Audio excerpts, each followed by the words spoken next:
Hello everyone, I'm Rose here from Korean class. Today we're gonna study just 2 words. And headline, 낱말 속 글자 찾기. 낱말 속 글자 찾기.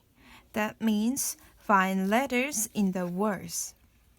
So, 낱말 is words and 속 in the 글자 찾기. 글자 is letters, and 찾기 is find. Okay? Then let's have a look.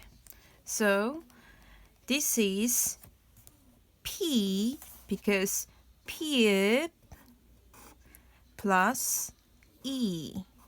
P. So where is P? Yeah, here. This is P. And J plus A. So where is, yeah, here. Right? And I'm gonna say everything.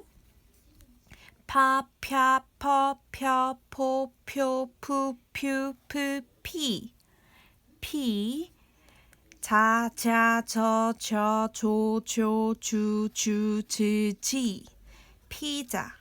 Pizza is just pizza in Korean. Okay? And last one. P plus pa. So where is pa? Right here. First one. And 디귿 D plus O is O. Just so where is 도? Yeah, 도. And 파, 펴, 퍼, 펴, 포, 표, 푸, 퓨, 프, 피. And 다, 랴, 더, 뎌, 도, 듀, 두, 듀, 드, 디. So 파도 is wave in Korean. In the ocean, the wave is 파도. So thank you for watching my video. Then see you later, guys. 다음에 봐요.